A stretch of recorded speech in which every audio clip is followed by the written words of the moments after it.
o Senhor falou comigo: seja firme com a visão. 15 anos de ministério, e Ele disse: seja firme com a visão.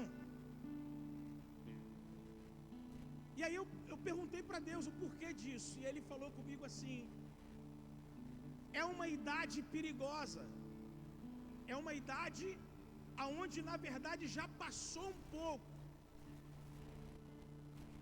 de ter mais cuidado, mas ainda está em tempo. Então seja firme com a visão, porque nessa idade é muito perigoso, não só para a igreja, mas para as pessoas, inclusive para os ministérios. E aí o Senhor diz assim: tem que ser firme com a visão, porque a gente acaba perdendo muita coisa boa nesse mundo, porque não fomos firmes como deveria ter sido no momento certo. E aí eu comecei a entender, porque na mesma semana que Deus falou isso comigo, eu estava conversando com, não posso dizer amigo, mas um conhecido. E ele estava um pouco entristecido, até estava chorando e reclamando comigo do filho dele. E o filho dele, por que ele estava assim? Ele estava querendo uma palavra, ele queria uma direção para o filho dele, porque ele disse: olha, eu errei porque eu sou evangélico e eu acabei tirando o meu filho de dentro da igreja, porque eu tinha tanto trabalho, tanta coisa para fazer, e eu acabei não introduzindo eles dentro da igreja. E por causa disso, eu confesso que eu até critiquei algumas vezes a igreja para ele. Mas o problema é que ele se envolveu com droga. Engravidou uma menina, e agora eu não sei o que eu faço, eu vou ter que criar essa menina, porque a menina também é de menor, e os pais dela estão arrumando um problema comigo. Apóstolo, me ajuda, me dá uma palavra. E aí eu disse para ele: querido, só tem um jeito: fazendo as coisas corretas, fazer as coisas da maneira certa. E você não fez. Você vai consertar, mas as consequências vão ficar. E aí dei uma direção para ele, e ele disse que ia fazer. Não sei se vai fazer, se está fazendo, mas de vez em quando ele está ligando para mim e a gente bate um papo e as coisas precisam fluir. E aí na mesma semana o Senhor disse isso comigo: seja firme com a visão. Porque o problema é que quando a gente não é firme com os nossos filhos, quando nós não somos firmes no nosso casamento, ou quando nós não somos firmes com a visão da igreja, a igreja acaba perdendo a sua identidade. A igreja acaba perdendo a essência que existia dentro dela. E eu comecei a entender. Eu tenho conversado muito com os pastores que estão aqui hoje. Alguns infelizmente não puderam vir, principalmente de outra cidade, por causa dessa catástrofe, né? A gente pode falar assim, da chuva. Mas a gente tem conversado bastante a respeito dessa questão, a respeito da visão. E eu tenho dado meu testemunho para eles dizendo a mesma coisa. Sabe por que a nossa igreja não cresceu mais? Sabe por que a igreja diminuiu? Sabe por que nós perdemos muita gente? Sabe por que está acontecendo isso ou aquilo? Porque eu passei a ver a dificuldade e deixei de ser firme com a visão. Para não perder, eu fiquei flexível demais. E por ter ficado flexível demais, o que aconteceu? Eu não fui firme com a visão. E aí, o problema é que quando você faz as coisas para não perder, é que você perde. Quando você tenta proteger, não sendo firme, é que você perde. Se eu tivesse sido firme do jeito que começou, da mesma forma, hoje, esse lugar aqui, estaríamos fazendo 2 cultos, como fazíamos há anos atrás. Então, para começar, eu já começo falando isso: seja firme, Seja firme na tua casa, seja firme com seus filhos. Pastores, sejam firmes com a sua igreja. Seja firme com a visão que Deus te deu. Sabe por quê? Porque se Ele te deu essa visão, você precisa seguir essa visão, porque o melhor para a tua vida e para a tua igreja não é o que você quer, mas é aquilo que Deus te entregou como visão. Abacuque aqui está falando de uma visão, ele está falando com Deus e o Senhor responde para ele. E o Senhor está falando com Abacuque o seguinte: está falando de uma visão que já existia e que era para ele escrever em tábuas para que ele não se esquecesse, porque no momento certo teria que ser posta em prática novamente. O Senhor não está falando para ele de uma visão que iria existir. Não era uma visão futura, era uma visão que já existia, porém ele tinha que escrever para que ele pudesse usá-la lá na frente. E o Senhor ainda disse, olha lá, para que a possa ler o que correndo passa. Fala mais uma vez para quem está do seu lado, passa muito rápido. Então, voltando para cá, depois que acontece isso com Abacuque, porque Abacuque está vivendo ali um tempo onde não há manifestação da glória de Deus, e o povo de Israel está sofrendo, porque quando você não vê ou não vive a manifestação da glória de Deus, o que acontece? Você começa a passar por dificuldade. E aí você começa a clamar, você está sentindo isso. A igreja dos últimos tempos não é como a igreja primitiva, que vivia a manifestação da glória de Deus.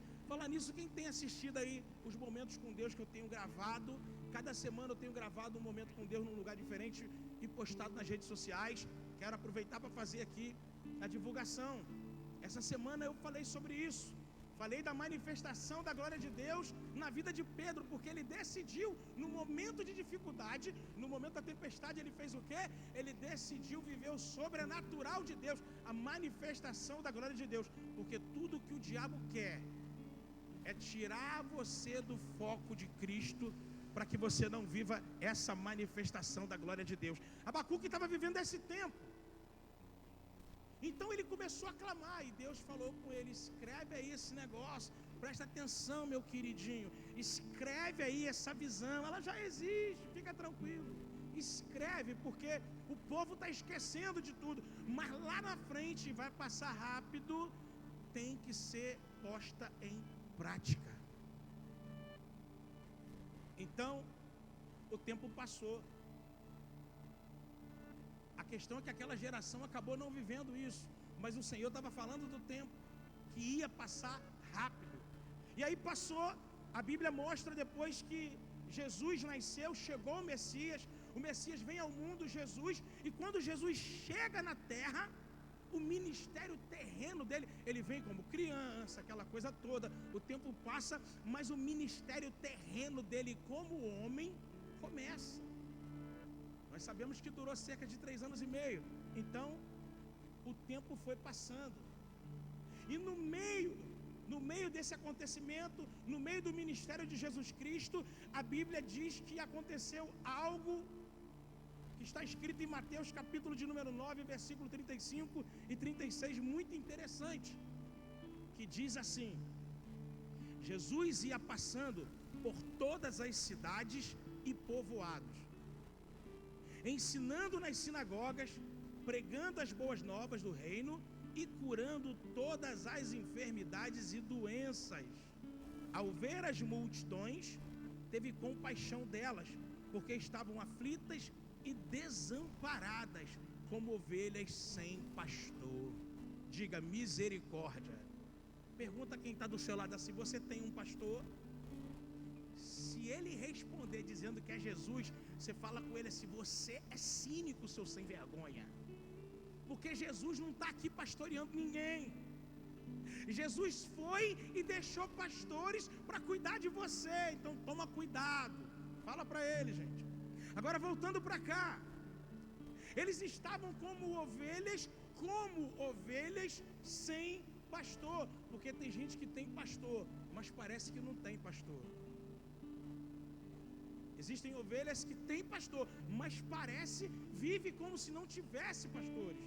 E aí começa a fazer muita coisa errada. Chamei a atenção de um discípulo ainda logo no início hoje do culto. Aliás, do culto não, quando ele chegou. Ele foi lá, e aí, a paz, eu falei, você está por aí? Eu pensei que você era marujo, estava dentro d'água ainda.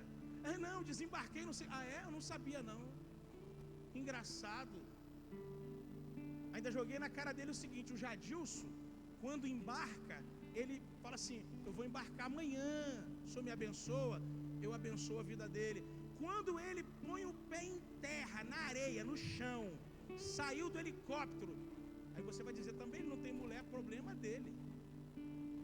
Mas ele bota o pé no chão, ele manda mensagem para mim ou me liga: meu AP, já cheguei em terra. E eu respondo para ele: amém, Deus te abençoe.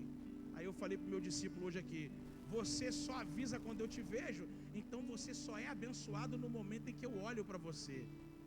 Perdeu a bênção. Mas voltando para cá, Jesus Cristo viu que o texto diz que ele passou pelas cidades, pelos lugares, ele viu muita gente doente, muita gente precisando de ajuda, e ele passou curando, e não eram poucas pessoas. A Bíblia está dizendo que eram multidões que ele passou e viu. E detalhe, essas multidões seguiam a Jesus. Mesmo assim, o Senhor estava curando, estava libertando, estava salvando.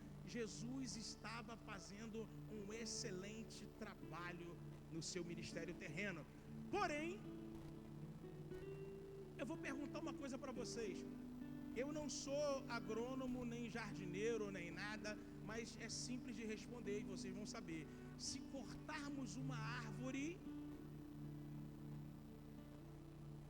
e deixarmos a raiz dela na terra, o que vai acontecer com essa árvore, gente?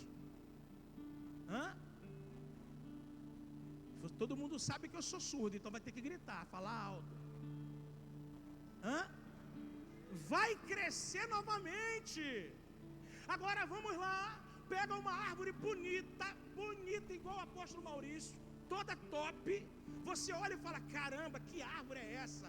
Uau, a aparência dela é top. Mas aí você vê que ela tem uma boa aparência, ela tá legal, mas alguém vai lá nela e corta, tira a raiz dela todinha, tudo de baixo, e só fica aquela carcaça bonita dela. O que vai acontecer com essa árvore? Vai o quê? Será que era por isso que eu fiquei em coma 19 dias, 98 dias internado e não morri? Será que a minha raiz estava firme? Porque os médicos disseram 19 dias que já era, eu estava morto. Será que essa raiz fez a diferença? Então deixa eu fazer uma outra pergunta. Eu vou construir um prédio, eu não sou pedreiro, mas eu vou construir um prédio de 10 andares e não vou usar nenhum tipo de viga, nenhum tipo de coluna, nem ferragem, nem nada, eu só vou usar tijolo. E eu vou dar o 10º andar desse prédio, deixa eu ver para quem, é um presente de Deus na vida de vocês. Eu vou dar o 10º andar, eu vou dar, pronto, achei um pedreiro ali, ó. Ele sabe que isso é bom. Eu vou dar para o Ademilson e a Thaís. Cadê ele? Levanta aí para todo mundo ver, eu estou te vendo, mesmo de longe, viu? Você quer receber de presente e você vai colocar a tua família dentro desse 10º andar? Por que não? É um presente.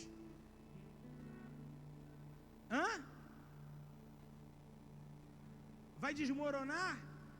Entendi. Então olha para cá, igreja. O que eu estou tentando dizer é o seguinte: então a gente chega à conclusão que esse prédio vai cair, e ele vai cair e vai matar todo mundo, porque Porque ele precisa ter uma base, ele precisa ter uma estrutura para poder segurar toda essa construção. Se ele não tem uma estrutura, se ele não tem viga, não tem coluna, é claro que vai cair, vai desmoronar e ainda vai matar muita gente. É claro, é óbvio. Então Jesus chega aqui na terra e depois de ter feito um tour por todos os lugares, curado muita gente, mas ele viu que o bicho estava pegando para o lado dele. E o que ele decidiu?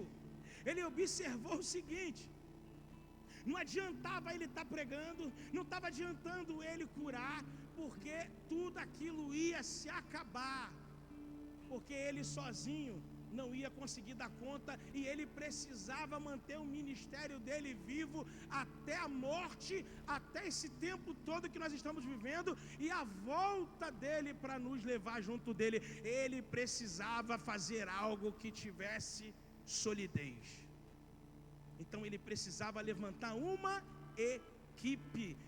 Sozinho não vai.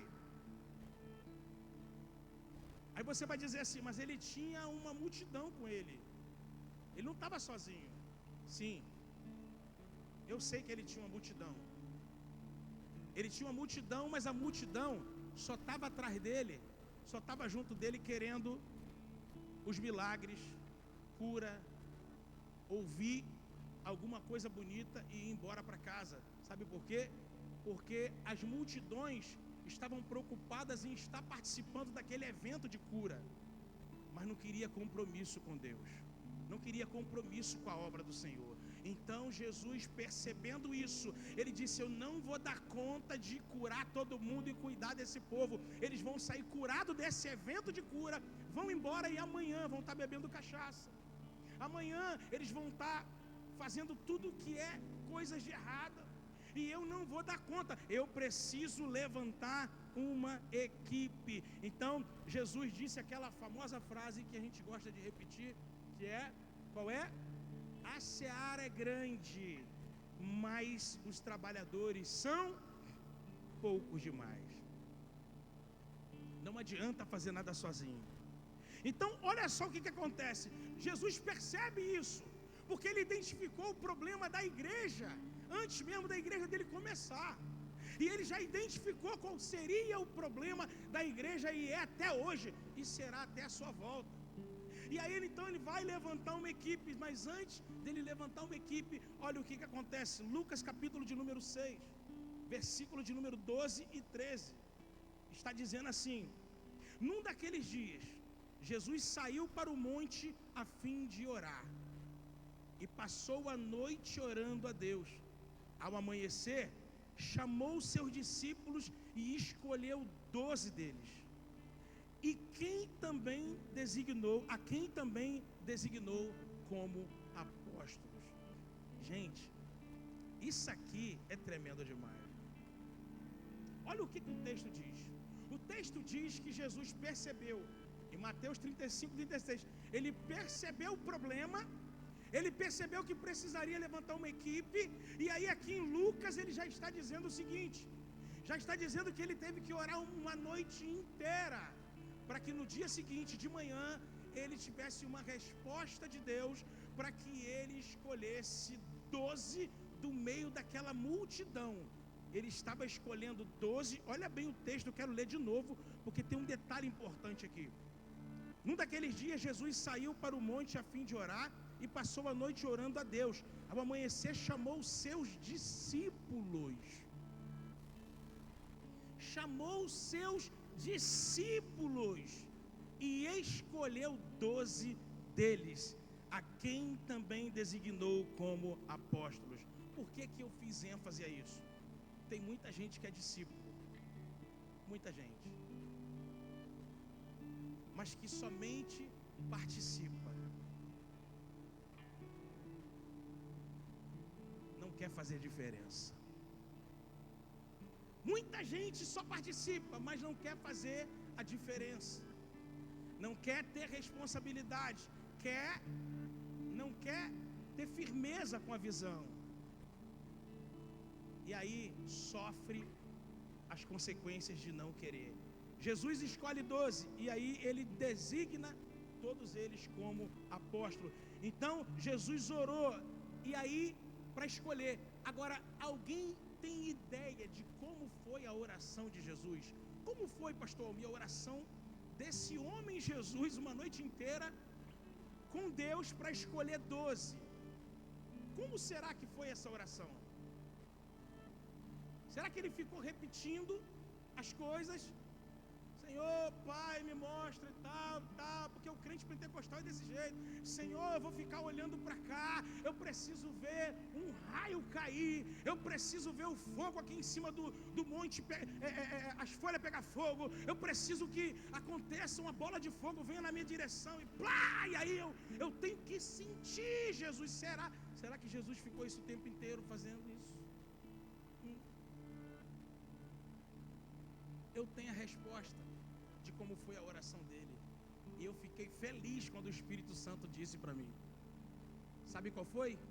Está escrito na tua Bíblia, assim como eu achei escrito na minha. Essa oração está em Mateus capítulo de número 6, versículo de número 9. Os discípulos dele começaram assim, depois do acontecimento, os discípulos ficaram assim: oh, mestre, como que nós devemos orar? Como que nós devemos falar com Deus? Em todas as situações, Jesus pensou em todas as situações, e ele responde em como nós devemos orar. Aí está escrito aqui assim, ó: vocês orem assim: Pai nosso que estás nos céus, santificado seja o teu nome, venha o teu reino, seja feita a tua vontade, assim na terra como no céu. Dá-nos hoje o nosso pão de cada dia. Perdoa as nossas dívidas, assim como perdoamos aos nossos devedores. E não nos deixeis cair em tentação, mas livra-nos do mal, porque teu é o reino, o poder e a glória para sempre. Amém. Quem pode aplaudir o nome do Senhor aí por isso? Eita glória!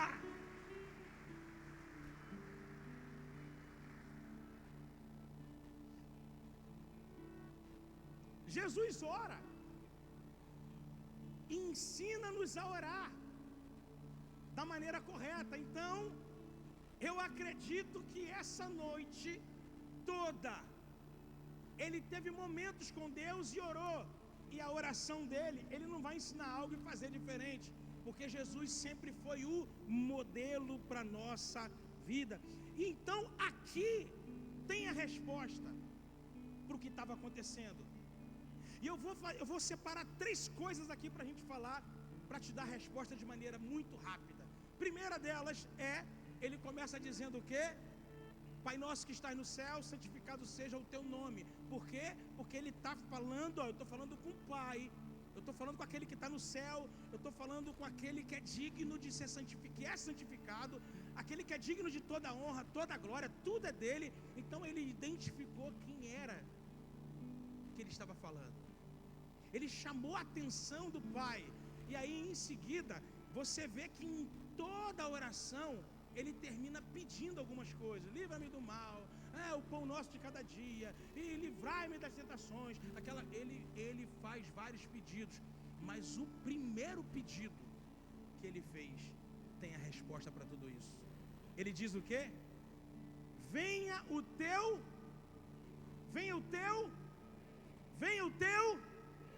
reino.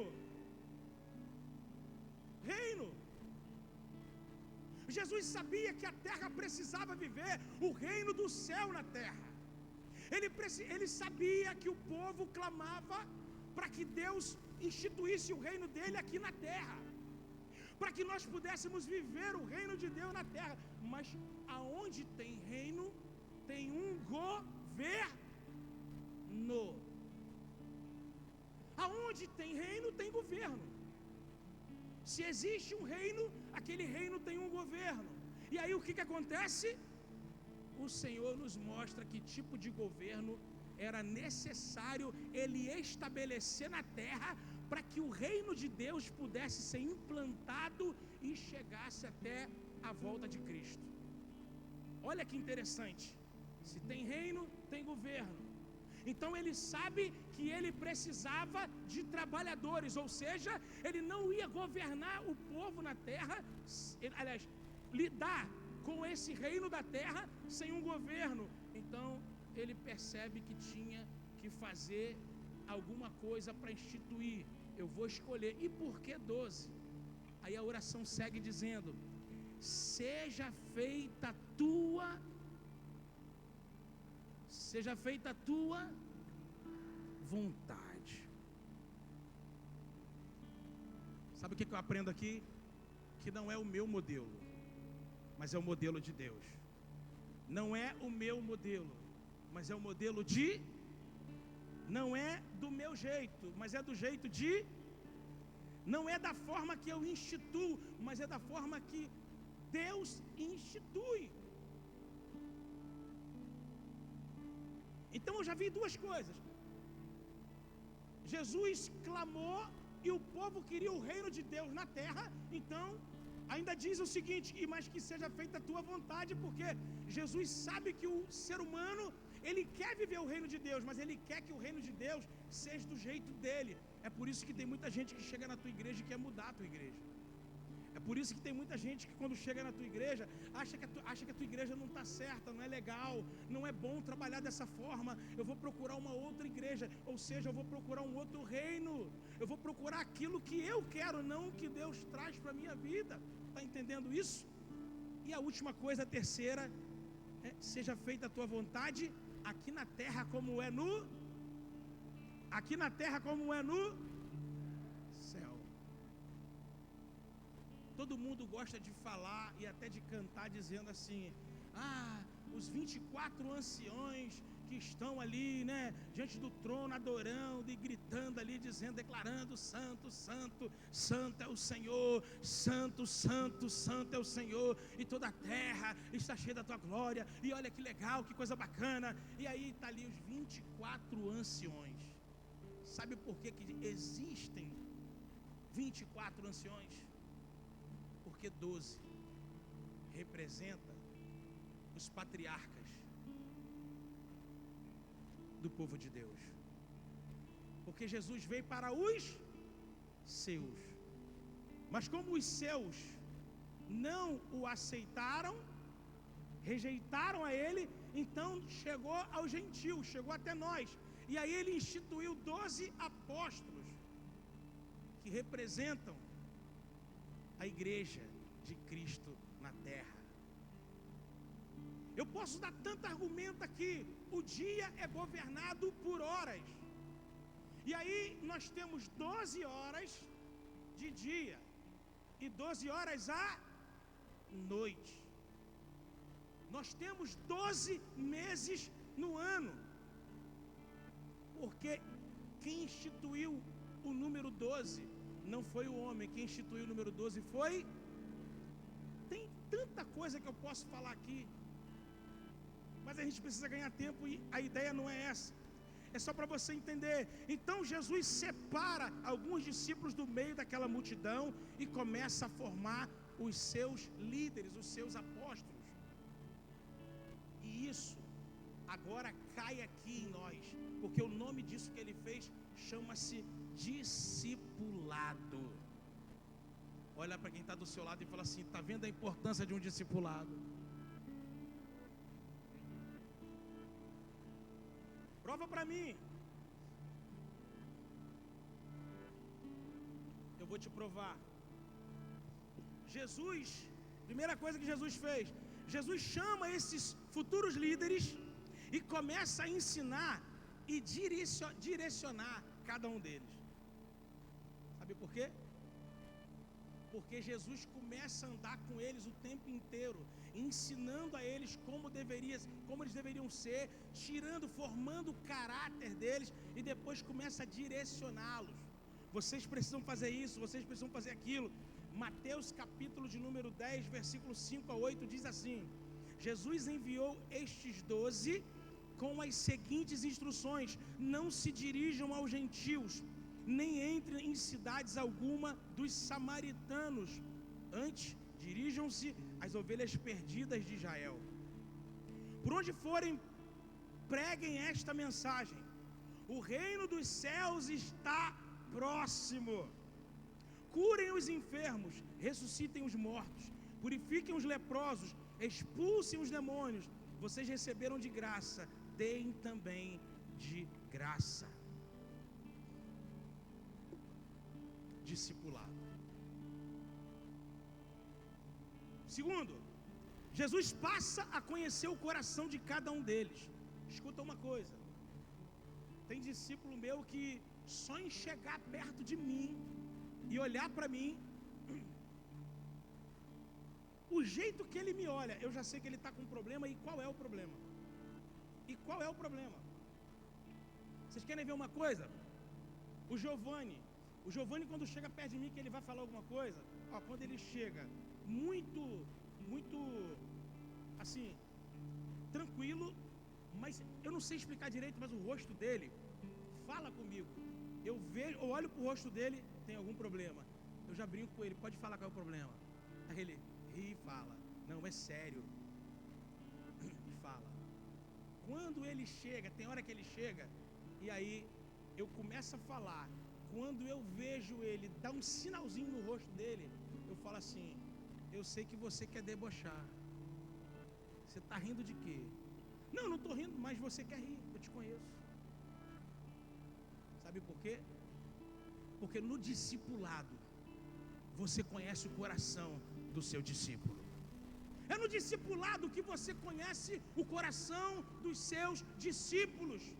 Porque é no discipulado que você molda ele, é no discipulado que você forma ele, é no discipulado que você prepara o caráter dele. Porque Jesus fez isso com os 12 dele, mas só fez porque tirou do meio da multidão e cuidou deles, estava na casa deles, eles se reuniam todos os dias, e todos os dias eles estavam fazendo algo juntos para Deus. Então, dessa forma, a gente consegue conhecer o coração dos nossos discípulos. Você quer um exemplo bíblico disso? Estavam comendo à mesa, a última ceia de Cristo como homem na terra.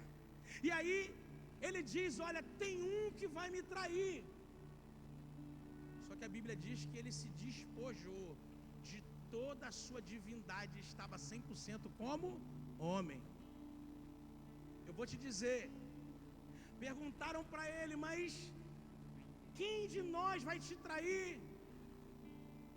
E aí ele disse: aquele que está molhando aqui o pão comigo, aqui está comendo comigo e tal. E ele já sabia, e ele vai no traidor e fala para ele assim: vai lá e faz o que tu tem que fazer logo. Não foi o Espírito Santo que revelou para ele. Ele estava como homem, mas ele estava vivendo junto com todos os 12, o tempo todo em discipulado. Então, ele sabia que era Judas que ia trair, por causa disso, da convivência. Último exemplo disso, Pedro. Ele olha para Pedro e fala: olha, eu vou morrer, vai acontecer isso, aquilo. E Pedro: nunca é ruim, meu irmão. Oh, Jesus, quero ver alguém chegar perto de você e botar a mão em você, meu irmão. Vai entrar na porrada, meu. Vou matar ele. Eu vou cobrir de tapa, meu irmão. Eu duvido. Vai ter que passar por cima de mim. Só que Jesus conhecia Pedro. Pedro era valente. Era valente em alguns momentos. Jesus sabia que quando Pedro sentia medo, ele negava. E Jesus sabia que o que ia acontecer era algo sério, grave, aonde ia ser imposto medo neles. Então, Jesus falou assim: Pedro, toma jeito, Pedro. Pra cima de mim, cara. Deixa eu te falar uma coisa. Eu te digo que você vai me negar. Nós já sabemos da história. Sabe por quê? Não foi o Espírito de Deus, não foi adivinhação e nem profecia. Foi razão. Jesus conhecia o coração de cada um deles, por causa do discipulado. Ainda tem gente que fala assim, ele orou e o pai mostrou quem ia trair, o outro que ia negar, o outro conversa fiada. Senão, Jesus está falando para mim, para você, ensinando para mim, para você que nós somos robô. Então tu pode errar à vontade, porque a vontade sua de errar, o seu erro não partiu de você, já estava escrito. Lembrei até de um louvor antigo. Lembra aquele louvor assim, ó, meu amor, nosso amor estava escrito nas estrelas. Estava assim. Porque é a mesma coisa, é você mundanizar algo que é sério, algo profundo, algo espiritual. Não foi uma revelação do pai para o filho, foi razão, foi discipulado. O discipulado trouxe isso para Jesus. Jesus conhecia o coração de cada um deles. Eu tenho discípulo que quando me liga eu sei, ou é para saber de fofoca, ou é para chamar para comer. Eu tenho discípulo que quando me liga, eu sei que aconteceu algum problema, ele não liga para mais nada, aí aconteceu algum problema e ele quer resolver o problema. Sabe por quê? Discipulado. Discipulado. Mas dando um pouquinho mais para frente. Terceiro, Jesus dá a eles responsabilidade. Sabe por quê? Porque ninguém pode servir a Deus, ninguém consegue servir a Deus sem ter responsabilidade com o reino de Deus. Ninguém vive em um reino sem ter responsabilidade dentro desse reino. Eu vou te dizer uma coisa, você vai dizer assim, não, eu consigo, eu duvido. Sabe por quê? Até no reino do ímpio, o ímpio não está lá tomando decisões, mas está pagando imposto, está pagando as suas compras. É impossível você viver o reino de Deus sem ter responsabilidade. É verdade, gente. Isso é uma realidade. E Jesus faz isso, dá a eles responsabilidade. Primeiro, vou dar um exemplo aqui, ó. Saiam em busca dos perdidos da casa de Israel. Pronto, uma responsabilidade. Outro, ide e fazei discípulo de todas as nações. E sabe por que o Senhor dá responsabilidade para os discípulos viverem o reino de Deus, viverem no reino de Deus? É simples, porque ninguém é aprovado sem ter que fazer uma prova. Não tem como. Se você não recebe responsabilidade, você não tem como ser aprovado no reino de Deus. Se alguém encostou do seu lado, mesmo sendo uma pessoa bacana, legal, que você julga ser de bom caráter, e com certeza é de bom caráter, mas não é instruído, não é discípulo, não tem a revelação de Deus na vida dessa pessoa, e de repente ela falou para você, não, você não precisa estar dentro de célula, você não precisa estar liderando uma célula, você não precisa ter mais responsabilidade, você não precisa participar de todas as programações do seu ministério, você não precisa se escravizar na obra de Deus. É porque essa pessoa, ela não conhece Deus de verdade. Vai por mim, ela não tem a intimidade com Deus. Então ela fala o que ela pensa, ou o que ela ouviu de alguém, e essa pessoa vai viver sofrendo uma vida inteira. Porque nós só estamos felizes, nós podemos estar duro, nós podemos estar quebrado, nós podemos estar até com enfermidade, nós podemos estar passando por dificuldades, mas temos a alegria, nós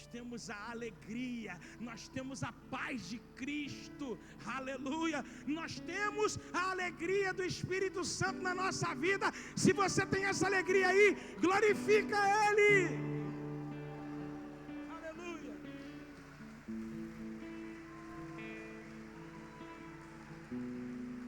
Glorifica Ele. Aleluia. E por último, quarto, Jesus confia neles. Jesus preparou. E aí Jesus confia neles. Olha, eu vou. Eu já cumpri, vocês viram, eu fui morto, ressuscitei. Estou aqui esses 40 dias com vocês, mas hoje eu tenho que ir embora. Eu vou para um outro lugar que vocês não têm como ir. E lá eu não vou ficar parado. Olha só, nem Deus fica parado, pastor Almir. E tem crente que quer ficar parado. Oh, meu Pai do céu.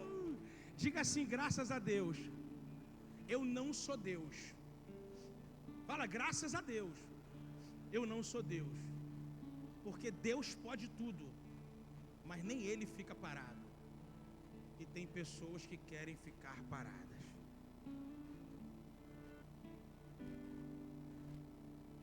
Jesus está dizendo, olha, eu vou preparar lugar e vou voltar. Vou voltar, e quando eu voltar, eu vou pegar vocês, que são a minha noiva, vocês são homem, mas vocês são minha mulher mesmo, vocês são minha noiva, mesmo sendo homem. Eu vou voltar, vou levar vocês, vou casar com vocês. Já pensou, pastor, o William vestido de noiva, toda de branco? Oh, Jesus, aleluia. Tem gente que está rindo porque não entendeu. Queria eu estar no lugar dele, vou estar com ele. Então Jesus está dizendo, olha, eu vou, não estou de bobeira, eu vou preparar um lugar e eu vou voltar, vou levar vocês para estarem comigo.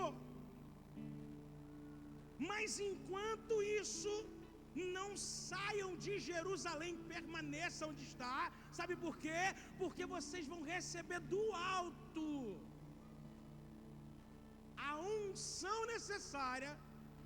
E aí nesse momento vocês estarão liberados para começar a se desenvolver dentro desse ministério que eu estou deixando para vocês.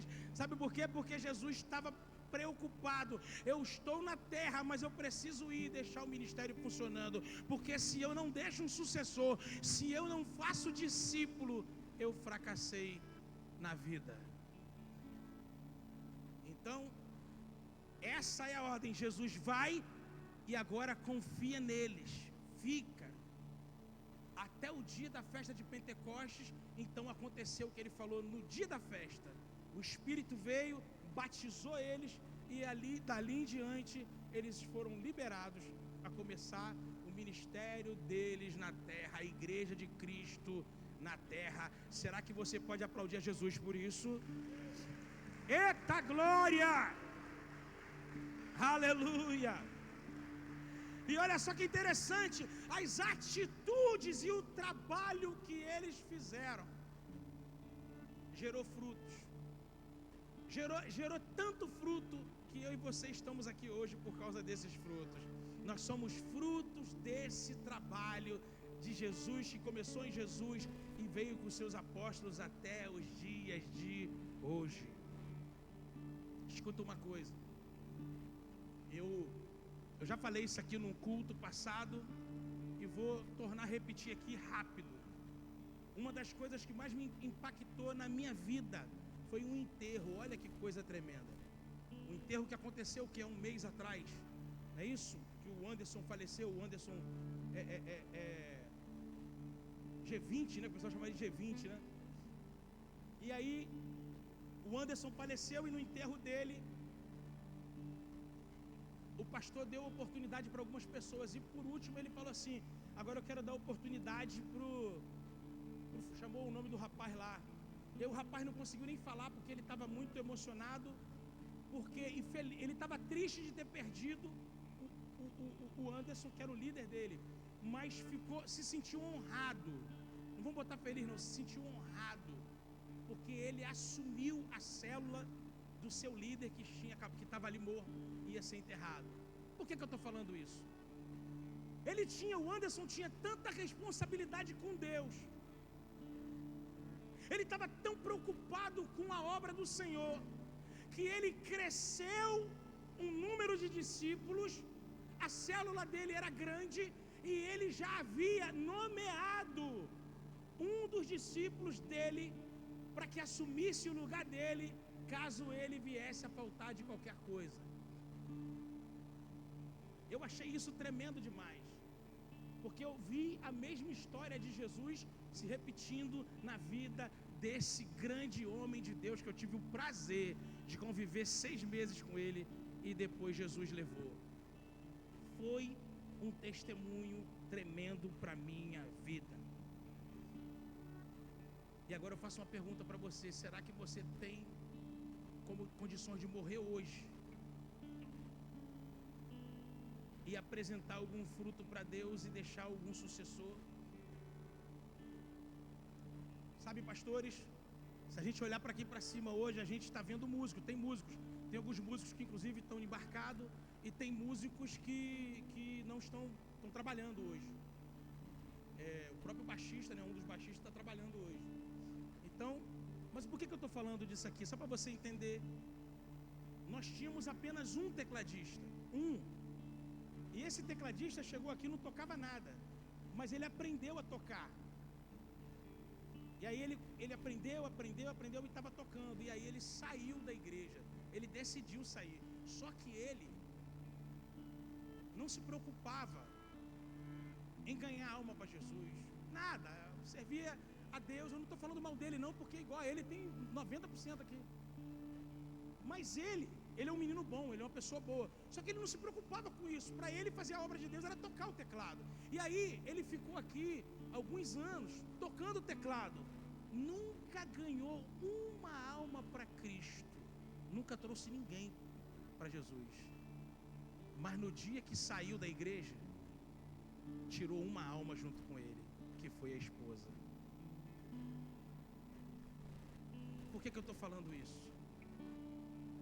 Tem gente que não sabe o que é a obra de Deus de verdade a esse ponto. Não soma em nada no reino de Deus, mas quando sai, ainda prejudica. O Anderson deixou, pastor Lucas, uma descendência, uma geração. O tecladista saiu, não deixou ninguém. A gente hoje não tem tecladista nenhum. Tem gente que vem e não traz ninguém, mas quando sai, leva 1, 2, 3, tem gente que leva até 10 e até mais. Isso é para refletir, são 15 anos. E Deus diz para mim: seja firme com a visão. Apóstolo, seja firme com a visão nesse ministério. Eu tenho um propósito com esse ministério, eu tenho uma promessa com esse ministério, eu coloquei nas suas mãos, então seja firme com a visão.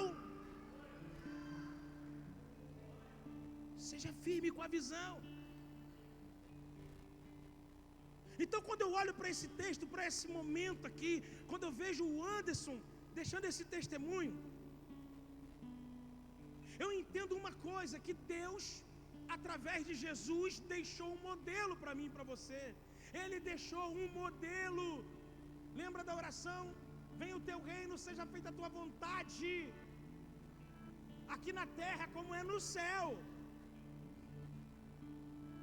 Então nós temos só que seguir aquilo que já é feito, aquilo que já existe. Lembra da visão, guarda a visão em tábuas. O tempo vai passar rápido e você precisa colocar em prática. Tem gente que morre e não consegue fazer a visão, porque eu vou deixar para fazer quando eu estiver bem, quando eu estiver ganhando dinheiro, quando eu não tiver compromisso nenhum, quando eu estiver já estabelecido. Morre e não consegue. Por quê? Porque o tempo passa e ninguém consegue entender o seguinte, que a Bíblia, o próprio Deus está dizendo: prega o evangelho em tempo e fora de...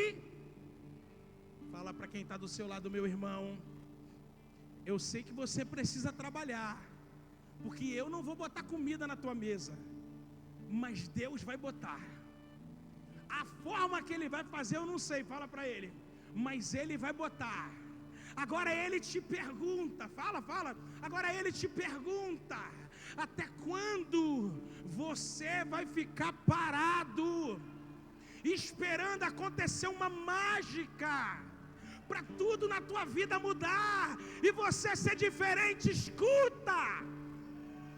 O nosso Deus não é mágico, Ele é poderoso. Ele não é mágico, Ele não faz truque. Ele manifesta a sua glória, o teu poder e a tua graça. Calabandarabacai. Tem gente que vive esperando uma mágica. O Mr. M não é Deus. O nosso Deus não usa truque. O nosso Deus é poderoso. O nosso Deus não precisa usar o ilusionismo, não é isso? Não precisa. Ele basta abrir a boca e dizer assim, ó, haja, e tudo acontece. Então vamos para cá. Deixou um modelo para a igreja de Cristo. Bem rápido para a gente encerrar. Primeira coisa, uma igreja precisa ser formada. E para isso acontecer, a mesma tem que querer. Então olha para a pessoa que está do seu lado e fala assim, eu vou te dar um bizu do pastor. E deixa a minha voz ser a sua. Ó, invista tempo em ganhar pessoas, mas não perca tempo tentando formar quem não quer liderar. Invista tempo em ganhar pessoas, mas não perca tempo com pessoas que não querem nada com Deus. Vamos seguir? Segundo, uma igreja necessita trabalhar e mostrar resultado. A igreja não é um bote salva-vida, lembra disso? Aliás, é um bote salva-vidas. Não é um clube. Não é um lugar para passar tempo. A igreja é um bote salva-vidas. E todos que estão dentro não estão para descansar, para se proteger. Pelo contrário, é para salvar a vida de outras pessoas. Ninguém fica dentro de um bote salva-vida para se salvar. Está ali dentro para trabalhar, para salvar. E acabou de ser salvo, já sai logo do bote, para poder o bote voltar para a água e começar a salvar mais pessoas.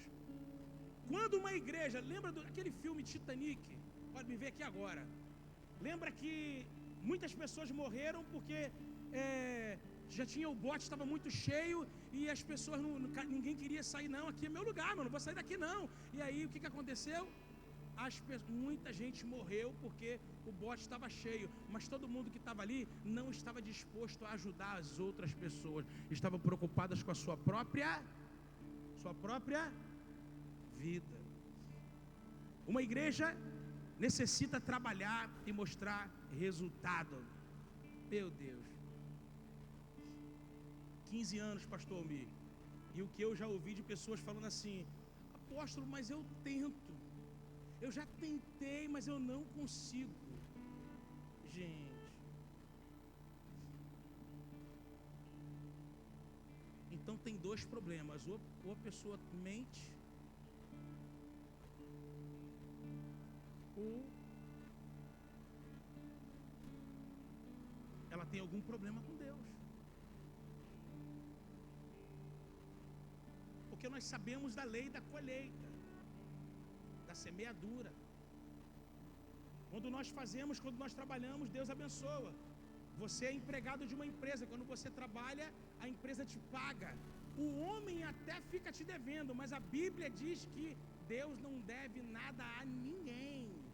Pedro certa vez estava tão preocupado que perguntou isso para Cristo. A gente só vai receber a recompensa depois de morrer? Eu vou ficar tranquilo, Pedro, você não vai receber só depois que morrer, não.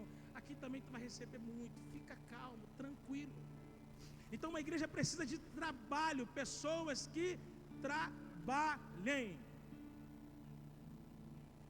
E tem gente que trabalha errado, por isso não tem resultado. Se não está tendo resultado, chama a sua liderança e fala, meu pastor, meu líder, eu tenho algum problema comigo porque eu não consigo ter resultado.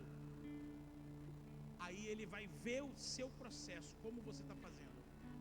Aí pode ter certeza que ele vai achar um erro E é esse erro que está impedindo você de ter resultado. Tem gente, por exemplo, que quer fazer do discípulo o melhor amigo. E aí, Brau, pá! Vamos fazer célula hoje lá no shopping. Vamos fazer célula hoje lá na praça, comendo hambúrguer. Parabéns, você está formando um amigo. E que nunca vai te respeitar como líder. Porque ele virou seu amigo. Quando você é amigo do seu líder, você é amigo. E eu prefiro ser discípulo do que amigo. Sabe por quê? Porque o amigo foi que traiu Jesus. E no momento que ele vai trair Jesus com um beijo, Jesus olha para ele e fala assim: é assim que tu me trai, amigo? Mas os discípulos ficaram com Jesus. Está entendendo? A igreja trabalha para formar discípulos e não amigos. Olha para quem está do seu lado e fala assim: você tem um líder? Agora pergunta: você é discípulo ou é amigo do seu líder? Tem gente que sai para comer uma pizza junto, mas não sai para ganhar alma. Gente, é incrível, ó. Nosso Deus. Vamos fazer um churrasco? Meu Deus, aparece todo mundo. Vamos fazer um evangelismo? Ó, eu não posso porque esse sábado eu vou trabalhar e que não sei o quê, e que não, eu não posso porque amigo, é amigo. É amigo. Discípulo não faz isso. Gente do céu. Vamos lá. Terceiro, está acabando. A igreja vive de resultado, então é necessário uma autoavaliação sempre para corrigir ou avançar. O que eu estou fazendo está certo? E não está não. Então o que eu preciso mudar para avançar? Para melhorar, para funcionar. E o que eu estou fazendo está certo, está dando resultado, olha só. Que bacana, então eu vou continuar fazendo isso, mas eu acho até que eu vou melhorar um pouco, porque se eu fizer isso aqui eu vou ter um resultado mais rápido, melhor.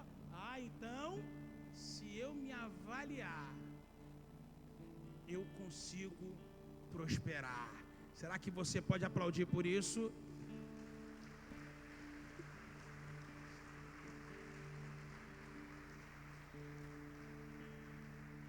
Quarto, uma igreja não se acomoda, pelo contrário, precisa se autodesafiar. Pastores, está vendo aquela cruz ali? Eu ministrei uma palavra há um mês atrás e lancei um desafio para a nossa igreja, para toda a igreja. Eu disse que até amanhã é o dia de apresentar, até amanhã, todas as pessoas que eles ganhassem para Cristo, eles iam chegar ali na cruz e ia colocar o nomezinho ali. Tem uma história do porquê, claro, não dá para, senão vou ter que pregar outra mensagem. Tem uma história do porquê, quem estava entendeu. Só que olha quantas pessoas foram ganhas e estão sendo acompanhadas. Nós pensamos que íamos ter problemas de lugar para colocar, mas dá para colocar pelo menos 100 vezes mais. Sabe por que eu estou falando isso? O resultado foi quase nenhum. Pequeno.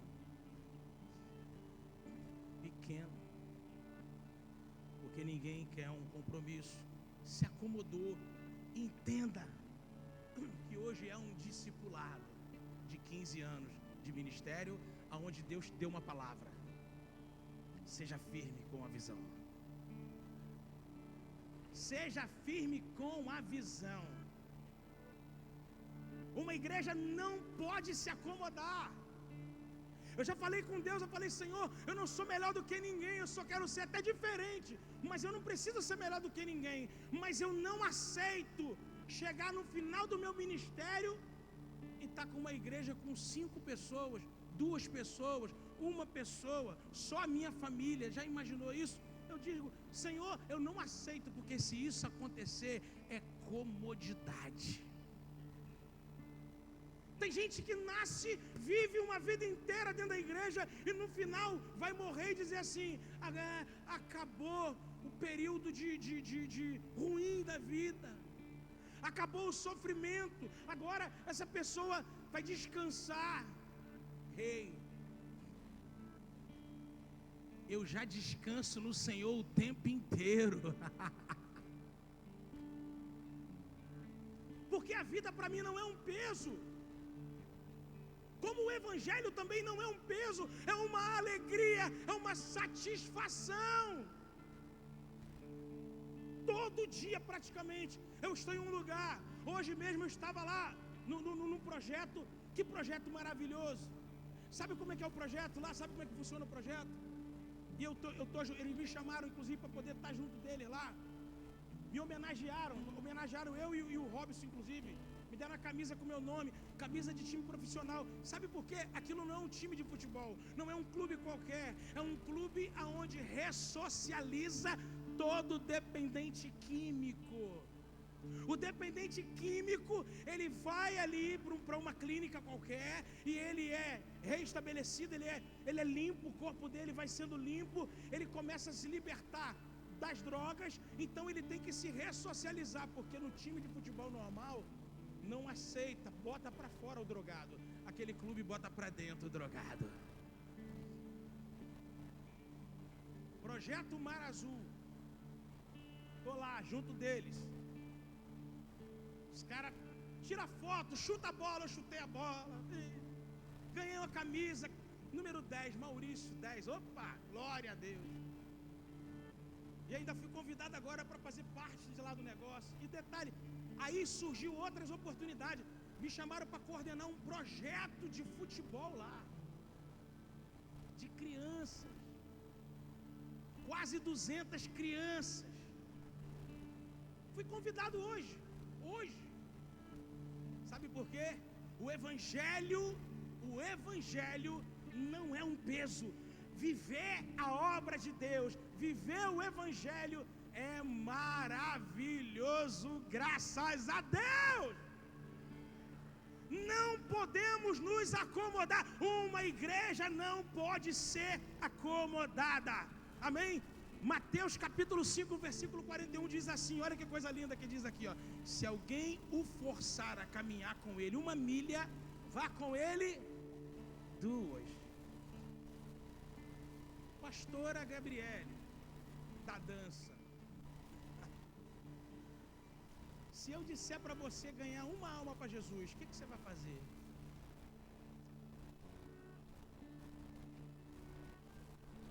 Aplauda Jesus pela vida dela. Isso é ser igreja. E se ela não conseguir, não tem problema. O importante é ela fazer. Ela pode não conseguir 6, 7, 8 de uma vez, mas ela vai conseguindo de uma em uma e ela vai chegando aonde ela está colocando, porque quem trabalha Deus abençoa. Quinto e último, uma igreja não enfatiza as dificuldades, ela procura as possibilidades. Eita glória, meu Deus do céu! Hoje no grupo lá dos pastores nosso lá, o pastor Tiago colocou uma mensagem hoje dizendo assim: meus amados, né, pastores, eu quero estar aí, mas eu não vou, acho que eu não vou, não sei se eu vou conseguir, né, porque eu moro aqui longe e tal. Aí ele apontou a dificuldade, beleza, eu não respondi nada, não foi? Não falei nada. E aí, essa semana passada o pastor Gilberto, aconteceu a mesma coisa, né? Ele colocou no nosso discipulado aqui, o pastor Gilberto mandou uma mensagem para mim, dizendo assim: apóstolo, eu estou mal, não estou legal, eu não vou poder ir para o discipulado, o senhor me libera? Eu não respondi, de propósito. Eu falei assim: eu vou ficar quieto, eu vou testar. Eu estava doente, e eu não queria vir, e não poderia vir, mas eu falei assim: eu vou trazer uma palavra, e a palavra que eu ia trazer batia com isso. E aí eu vim, cheguei de máscara, falei: galera, não chega perto de mim. Eu achei que eu estava com Covid, graças a Deus não era Covid, olha que doideira. E aí, fiz o teste, tá? Já saiu o resultado, isso foi quarta-feira, agora quinta. Por isso que eu não vim domingo passado, nem o outro, por causa disso. Eu estava muito mal, resfriado, mas eu vim no discipulado de máscara para ensinar algo para eles. E aí, que eu estou ensinando aqui para vocês. Então, o pastor Gilberto falou assim, como... Eu falei assim, o senhor veio? E ele, como o senhor não respondeu, eu entendi, eu orei a Deus. E Deus falou comigo, se ele não respondeu, é porque você tem que ir. O silêncio dele não foi uma permissão para você faltar. E aí ele compareceu. Hoje, pastor Tiago, quando o senhor colocou aquilo, eu falei assim, eu não vou falar nada. Vou deixar quieto. Aí depois o senhor veio no privado, né? Falou comigo, não foi isso? Sobre a volta. Aí eu falei assim, olha aí, ele vem. Aí a volta eu falei, já que ele veio, Deus não deixa ninguém na mão.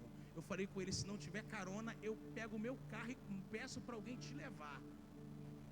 Me deu vontade de falar para ele assim, eu te testei e você passou no teste. Aplauda o Senhor pela vida do pastor Tiago.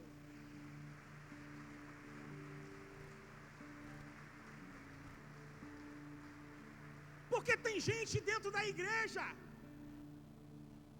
E a igreja, queridos, não é a MGS, não são as paredes. A igreja sou eu e você.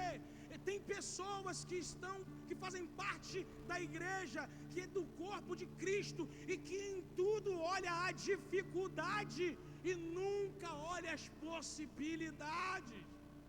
A primeira coisa que enxerga é a dificuldade. E eu não vou poder por causa disso. E eu não posso. Eu não tenho condições de dar, eu não tenho condições daquilo. E eu não posso participar por causa disso. Não para pensar o que eu posso fazer para alcançar. Uma igreja só foi posta na terra para pensar nas possibilidades e agir, e não falar da dificuldade. Porque a igreja começou no fogo, pastor William. A igreja começou sem nem poder dizer que era igreja. A igreja começou de um jeito que ninguém podia nem falar de Cristo, que se falasse era preso, era morto, era esculhambado, era humilhado. Mas eles só pensavam nas possibilidades e não na dificuldade.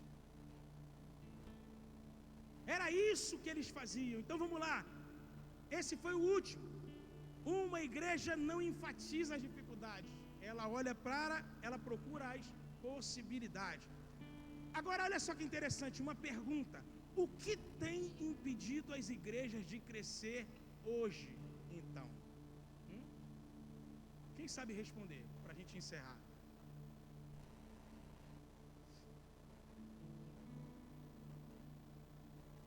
Eu vou dizer para você. A rebeldia. A rebeldia é que tem impedido as igrejas de crescer nos dias de hoje. Então, para te responder essa pergunta, por causa dessa pergunta, eu vou te dar duas dicas. A primeira é a seguinte: um discípulo nunca reclama de nada. Sabe por que ele nunca reclama? Ele nunca reclama porque ele busca força para seguir até o final. Porque o discípulo que não segue até o final e ele reclama, ele só está se auto-sabotando. Sabe o que é auto-sabotagem? É você mesmo declarar para você mesmo que você não é capaz e que você não vai conseguir.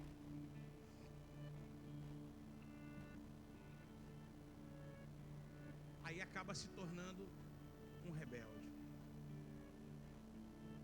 Mas hoje isso vai ser cortado na nossa vida. Segunda dica: um discípulo sempre honra o seu mestre, seu pastor, sua cobertura, sua paternidade. E sabe por quê? Porque todo discípulo ele tem que desejar ser igual ao seu líder. E Deus honra, né? A palavra do Senhor diz: honra quem tem honra.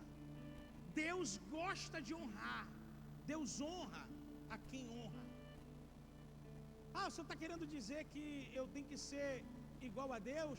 Eu tenho que buscar ser igual a Deus? Isso não é pecado, não? Não é não. Porque nós temos que ser igual ao filho e não ao pai. Precisamos ser igual ao filho. Porque o apóstolo Paulo diz isso: olha, sejam meus imitadores, assim como eu sou de Cristo. Ele está falando do homem Jesus. Mesmo sendo carne, ele foi perfeito. Então eu não tenho que ser igual a Deus o Todo-Poderoso, mas eu preciso ser igual a Jesus, homem, o Cristo, o Messias. Quem está entendendo isso? Buscar ter estatura de varão perfeito, como diz a palavra. Então, essa dica eu deixo para vocês. Então, eu preciso querer, eu preciso desejar ser igual ao meu líder. E quando eu falo de líder, eu estou falando do seu pastor, não é o seu líder de célula. Porque o seu líder de célula é a extensão do braço do teu pastor. Mas você precisa querer ser igual a ele. Porque Deus quer te honrar, mas Ele não consegue, porque às vezes está faltando isso. Então, dentro disso, eu vou te fazer uma pergunta aqui para você refletir. Qual foi a última vez que você orou pela vida do seu pastor? Tem gente que vai falar assim: ah, pô, isso é fácil, eu oro todo dia. Porque tem gente que ora. Mas tem gente que só ora no dia do aniversário, ou quando alguém pede para orar. Então é por isso que eu estou te perguntando, seja verdadeiro. Qual foi o último dia que você orou pela vida do seu pastor? Tem um rapaz aqui, eu acho que o nome dele é David. Ele está por aí? Discípulo do Giovanni? Ele está aqui? Está aí? Eu sou surdo, mas enfim. Se ele estiver aí, ele levanta, fica de pé e vem aqui na frente correndo. Pronto, eu vou saber se ele está. Então, se ele não tiver, não tem problema, deve estar trabalhando, fazendo alguma coisa. Mas, olha o que aconteceu. Um domingo desses aí eu ministrei uma palavra. E aí no final da palavra,